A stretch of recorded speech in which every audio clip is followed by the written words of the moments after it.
नमस्कार विद्यार्थी मित्रांनो, साई समर्थ मॅथ्स अकॅडमी या आपल्या चॅनलवरती सर्वांचं स्वागत आहे. मित्रांनो, आपण या व्हिडिओमध्ये 10th क्लासमधील मॅथमॅटिक्स पार्ट 1 मधील चॅप्टर नंबर 3 जे आहे अर्थमॅटिक प्रोग्रेशन याच्यातील प्रॅक्टिस सेट 3.1 चा स्टडी आपण करणार आहोत. मित्रांनो, अर्थमॅटिक प्रोग्रेशनलाच एक प्रकारे अंकगणिती श्रेणी असं आपण म्हणत असतो. मित्रांनो, प्रॅक्टिस सेट 3.1 मधील दिलेला क्वेश्चन नंबर 1 पहा. Which of the following sequence is an AP? If they are AP, find the common difference. मित्रांनो, खाली काही सिक्वेन्स दिलेले आहेत आपल्याला. त्या सिक्वेन्स मधील दिलेल्या ज्या क्रमिका आहेत, सिक्वेन्स म्हणजे आपण त्याला क्रमिका म्हणतो, तर दिलेल्या क्रमिका या AP म्हणजेच अर्थमॅटिक प्रोग्रेशन आहेत की नाहीत, आणि जर असेल इफ दे आर AP, जर त्या असतील तर कॉमन डिफरन्स म्हणजे साधारण फरक म्हणजेच त्याला आपण डी या अक्षराने दर्शवतो, त्याची किंमत तुम्हाला काढायची आहे. मित्रांनो, नंबर 1 मध्ये दिलेले पहा, सिक्वेन्स दिलेली तुम्हाला 2 4 6 8 डॅश डॅश केलेला आहे. तर ही सिक्वेन्स आपल्याला एपी आहे की नाही ते पडताळून पाहायचं आहे. त्यासाठी काय करायचं मित्रांनो, दिलेल्या यांना पहिल्या पदाला T1 म्हणायचं. T1 म्हणजे प्रथम पद, त्याला 2 म्हणतो आपण.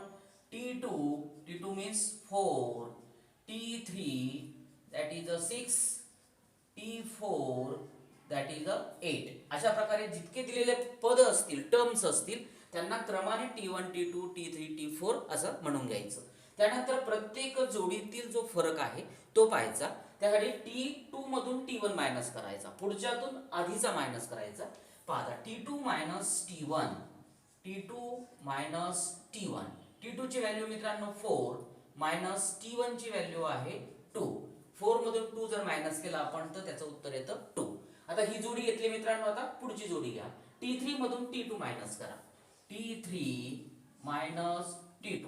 T3 दिलेला आहे 6 मायनस T2 दिलेला आहे 4. 6 मधून 4 जर मायनस केला तर 2 आन्सर येईल. त्यानंतर ही पुढची जोडी घ्या. T4 मधून T3 मायनस करा. T4 minus T3. T4 दिलेला आहे 8 मायनस T3 दिला आहे 6. 8 मधून 6 मायनस करा 2. प्रत्येक जोडीतील फरक मित्रांनो 2 आलेला आहे. मग अशा प्रकारे खाली ओळ लिहायची. The difference between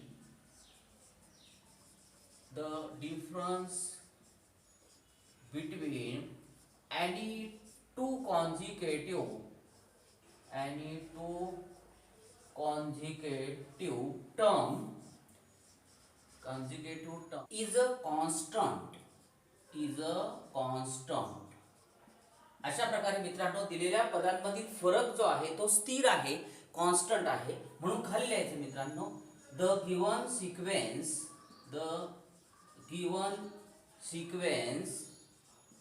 sequence is an AP. दिलेली जी क्रमिका आहे ती अंकगणिती श्रेणी म्हणजेच एपी आहे. प्रत्येकातला फरक 2 हा स्थिर आलेला आहे. मग जर असेल मित्रांनो तर आपल्याला कॉमन डिफरन्स काढायचा आहे. देअरफॉर कॉमन डिफरन्स त्याला आपण डी म्हणतो. तो म्हणजे हा जो स्थिर आलेला फरक आहे, कॉन्स्टंट, तो असतो कॉमन डिफरन्स, दॅट इज अ 2. मित्रांनो, याच्यातील सिक्वेन्स नंबर 2 पहा दिलेली. 2 5/2 3 and 7/2 अशा प्रकारची सिक्वेन्स दिली आपल्याला.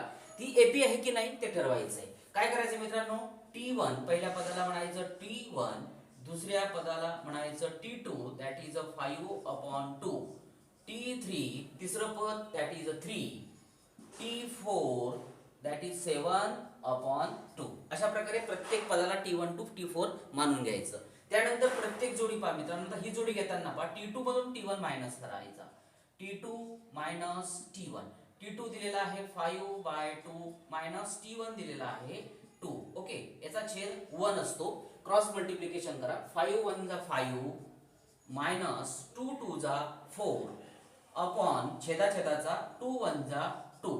ओके, अशा प्रकारे क्रॉस मल्टिप्लिकेशन याचा करायचा, नंतर याचा करायचा आणि छेदाचा छेदामध्ये करायचा. 5 मधून 4 मायनस करा 1/2. आता पुढची जोडी घ्या मित्रांनो. T3 मधून T2 मायनस करा.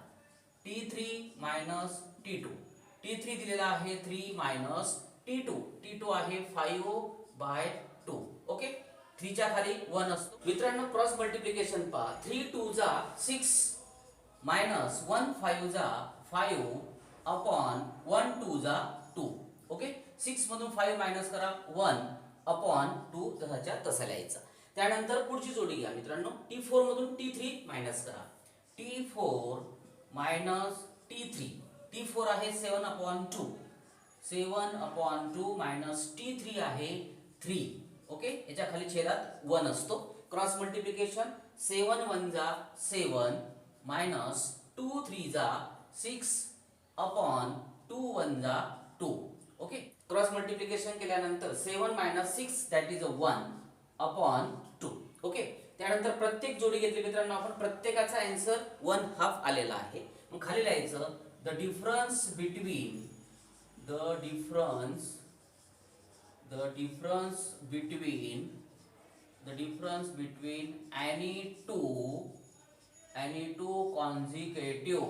any two consecutive term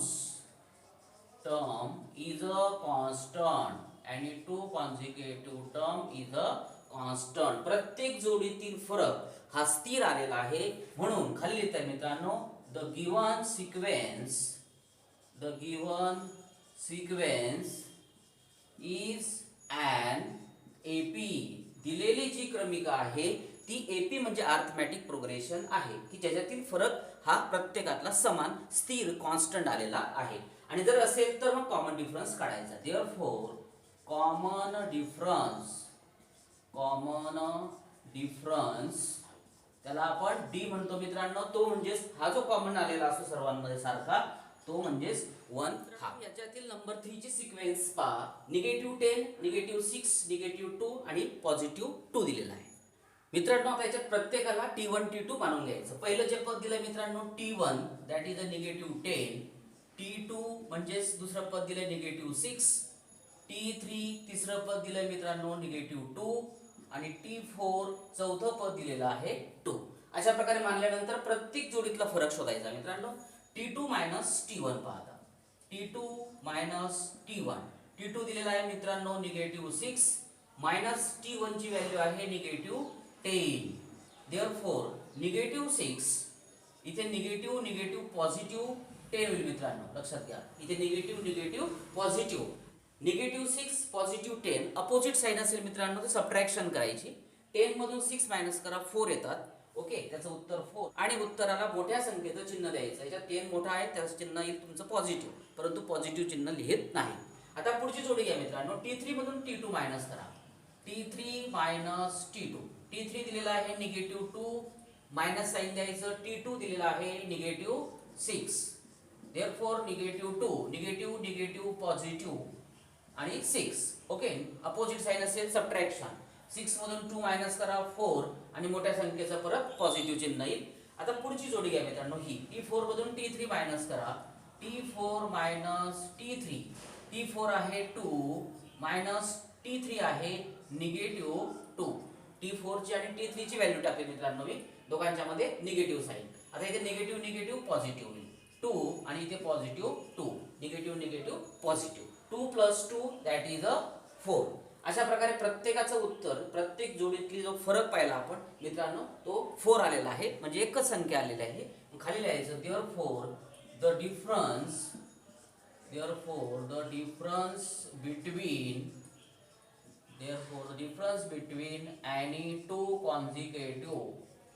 any two consecutive terms is a constant. प्रत्येक जोडीतील फरक स्थिर आलेला आहे. देअरफॉर द गिवन सिक्वेन्स, खाली लिहायचं given sequence is an AP. दिलेली क्रमिका ही AP म्हणजे अंकगणिती श्रेणी आहे. आणि जर असेल तर मग कॉमन डिफरन्स काढायचा आपल्याला. Therefore common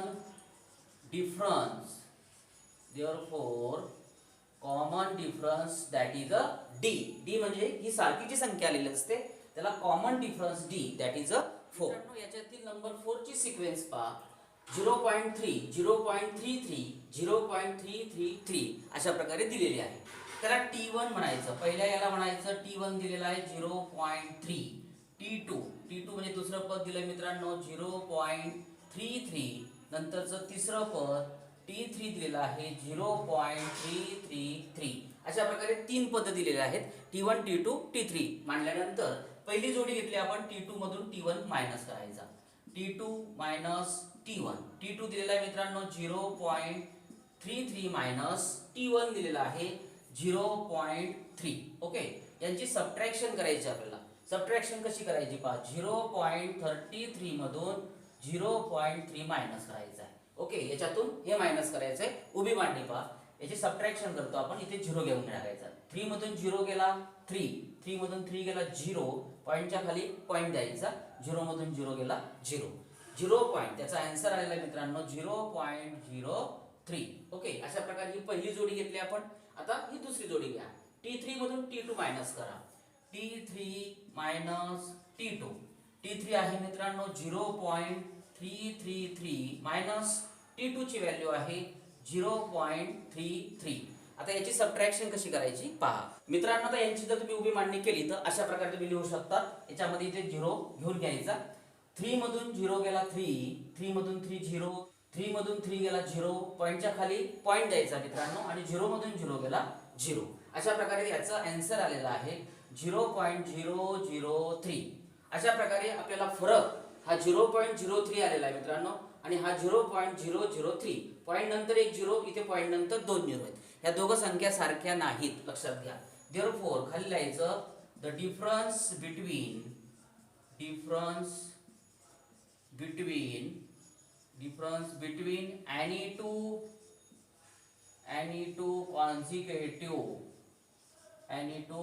any two consecutive term is not constant. म्हणजे हा सारखा आलेला नाही, वेगवेगळा आलेला आहे. म्हणून खालच्या ओळीवर लिहायचं the given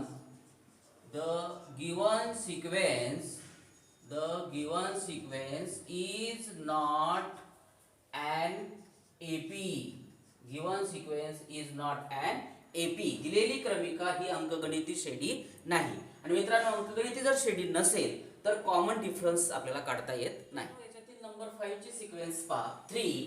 3 plus root 2, 3 plus 2 root 2, 3 plus 3 root 2 दिलेली आहे. दिलेल्या याच्यामध्ये पाहता सुरुवातीच्या याला म्हणायचं T1, तो दिलेला आहे मित्रांनो 3. नंतरच्या याला म्हणायचं T2, त्याची व्हॅल्यू दिली आहे 3 प्लस रूट 2. नंतरचं आहे T3, that is 3 plus 2 root 2. आणि फोर्थ व्हॅल्यू दिलेली आहे मित्रांनो 3 प्लस 3 रूट 2. ओके, अशा प्रकारे क्रमाने मांडल्यानंतर प्रत्येक जोडीतील फरक चेक करायचा. आता T2 मधून T1 मायनस करा. T2 minus T1. T2 दिलेला आहे पहा 3 प्लस रूट 2 मायनस T1 ची व्हॅल्यू आहे 3. ओके, 3 मधून हा 3 गेला 0, फक्त काय शिल्लक राहील मित्रांनो, इथे रूट 2 राहील. आता ही पुढची जोडी घ्या. T3 मधून T2 मायनस करा. T3 minus T2. T3 दिलेला आहे पहा 3 प्लस 2 रूट 2, 3 प्लस 2 रूट 2 मायनस साइन, आणि T2 ची व्हॅल्यू ही पहा 3 प्लस रूट 2 टाकलेली. ओके, आता कंसाच्या बाहेर मायनस साइन असेल तर आतलं चिन्ह बदलय. पहा आता 3 प्लस 2 रूट 2 हे तसं लिहिलं, मायनस कंस काढतोय पहा 3, इथे पॉझिटिव्हचा काय होईल मित्रांनो, निगेटिव्ह रूट 2 राहील. ओके, इथे निगेटिव्ह असल्यामुळे इथे पॉझिटिव्हचं काय झालं, निगेटिव्ह झालं. आता 3 मधून हा 3 गेला 0, 2 रूट 2 मधून 1 रूट 2 मायनस करा, 1 रूट 2 राहील फक्त, दॅट इज रूट 2 राहील. ओके, आता पुढची जोडी घ्या मित्रांनो. T4 मधून T3 मायनस करा. T4 minus T3. T4 दिलेला आहे 3 प्लस 3 रूट 2, 3 प्लस 3 रूट 2 मायनस T3 दिलेला आहे 3 plus 2 root 2, 3 plus 2 root 2. Okay, त्यानंतर कंस काढून घ्यायचा. हे तर तसं लिहायचं 3 प्लस 3 रूट 2 मायनस इथे पहा 3 कंस काढतोय मी, इथे पॉझिटिव्हचं काय होईल मित्रांनो, निगेटिव्ह. कंसाच्या बाहेर निगेटिव्ह चिन्ह असेल, आतील चिन्ह बदलवतो. इथे काय होईल, मायनस 2 रूट 2. ओके, 3 मधून हा 3 गेला 0, त्यानंतर 3√2 मधून हा 2√2 जर मायनस केला म्हणजे 3 मधून हा 2 गेला 1, √2 राहील फक्त. ओके, त्यांची सबट्रॅक्शन. प्रत्येकाचं उत्तर √2 आणि √2 आलेलं आहे. मग खाली लिहायचं मित्रांनो, द डिफरन्स between any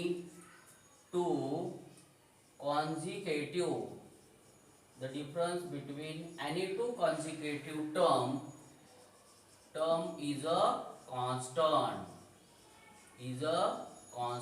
प्रत्येक पदातील फरक हा स्थिर आलेला आहे आणि म्हणून खाली लिहायचं मित्रांनो, the given sequence is an AP. दिलेली क्रमिका अंकगणिती श्रेणी आहे आणि अंकगणिती श्रेणी असेल तर खाली लिहायचं कॉमन डिफरन्स.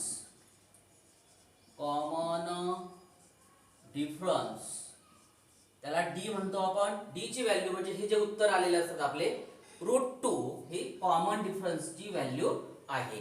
मित्रांनो, अशा प्रकारे तुम्ही कुठलीही एखादी सिक्वेन्स जर एपी आहे की नाही ते जर ठरवण्यासाठी दिलेल्या सिक्वेन्स मधील प्रत्येक पदाला T1, T2, T3 जेवढे पद दिले असतील तेवढे क्रमाने म्हणायचे आणि प्रत्येक जोडीतील फरक हा चेक करायचा. प्रत्येक जोडीतून पुढच्यातून आधीचा मायनस करायचा. लक्षात ठेवा, आधीतून पुढचा मायनस करायचा नाही, पुढच्यातून आधीचा मायनस करायचा. आणि हे उत्तर पाहिजे.